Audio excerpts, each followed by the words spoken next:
Chapter 7, Corporate Storytelling. I still recall a time when I was primary 5, studying in a primary school in Singapore.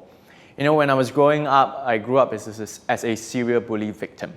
I was overweight, I was plump. Basically, this fat chubby boy, Pudgy, that anyone would laugh, that everyone would just make jokes of, and basically be a butt of all their laughter, their joy, basically, just making fun of. And there was this time I was, being good at only one thing. I was not good at sports, I was not good at chasing girls, being a fat pudgy boy. I was not good at music, not sports, not everything else that you associate me, but I was good at one thing. I was good in studying. So I got the first in my entire class, in fact the entire level. So I'd like you to imagine in a huge auditorium, with parquet flooring. It was warm, it's hot on a weekday afternoon. I, together with 40, 50 over other students, we were there at a presentation ceremony. The purpose of this event was really for us students to familiarize ourselves in terms of when you walk up the stage, and then you have to find the principal, to shake his hand, to smile, to take the certificate, and to face the photographer for a photography moment. This was what happened. I was really excited. I was standing at the edges of the hall, up the stage, and I was really excited to go up there to receive the prize. Even though it was just a mock ceremony, you're not going to get any prize. This was what happened. Through the PA system, the teachers announced my name. First in 5-1, first in the entire cohort, Benjamin Lo Chang Lai. I was so excited, I was so overwhelmed. I hopped up on stage like a fat penguin. And before I knew it, before I could even reach Mr. VP, the vice principal, the teacher through the PA system shouted, "Benjamin Lo Chang Lai, we don't need any fat penguins on stage. Get off now." Can you imagine what that did for an 11-year-old boy? And as though that whole berating was not enough, I saw the 40, 50 students all laughing their heads off at me.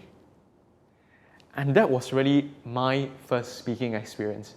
And I always saw the stage as a fat penguin, as a cold enclosure. I'm a fat penguin. This was a story that I always used to share in my corporate training workshops.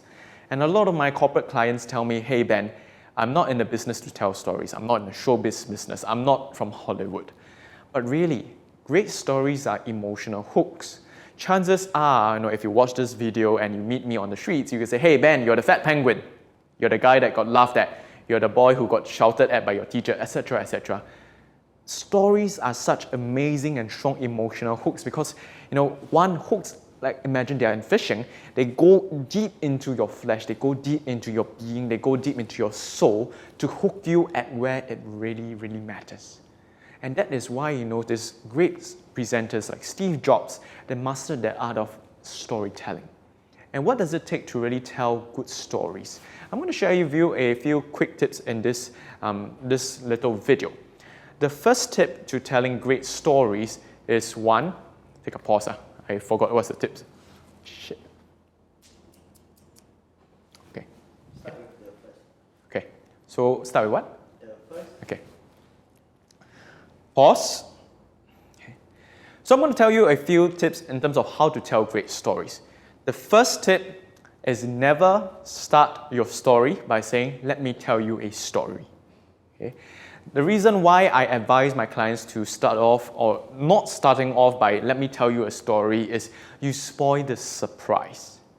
And stories are such amazing content and material and fodder in your speeches and presentations. When you say, "Let me tell you a story," and imagine if you didn't tell a story well, your audience will get shut off. So the next time you say, "Let me tell you a story," you say, "It's going to be a painfully long story, I'm not going to listen."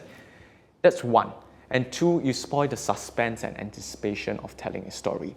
So instead of saying, "Let me tell you a story," I would suggest using openers like, for example, "I still recall a time. There was this moment in time." Now, using these openers, you can very gently, without letting the cat out of the bag, tell a story without you telling that you're going to tell a story. So that's point number one. Point number two, stories and story structures are amazing content. So there is basically 3 parts to a story. One, which is setting the context, creating the whole situation. 2, painting out a tension. That's where all the pressure and all the stresses are. And 3, the resolution. Okay, these are the 3 overarching elements of a story, which you can find out more within my book itself. But for the purposes of this video, understanding that there's 3 different elements, one of the things that a lot of storytellers make as a form of mistake is they're very I-focused. I-focused meaning I was a fat penguin, I was called up on stage, I was fat, I was this, I was that. Great storytellers know how to make a story both I-focused as well as you-focused by using the right pronouns. Pronouns are like I, you, we, our, your. So for example, back in my penguin story, I could say, I was being laughed at by everyone. Has that ever happened to you? Can you imagine if your friends are laughing their heads off while you are there alone on stage, looking at everyone? How do you think you would feel? By using more you-focused pronouns, you uncontrollably reel your audience into your story. You make them part of your story. You allow them to feel how you are feeling.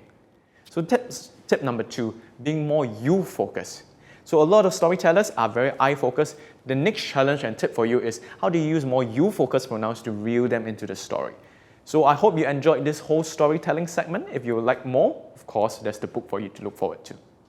I hope you've gained a tip or 2 about public speaking or presenting in public through this video series. If you're looking for more tips, strategies, framework, checklists, don't forget to check out my book, or if you want more resources on public speaking or even to find out what it takes to work with me, click on the link below and you'll find out all the information you need right here, right now.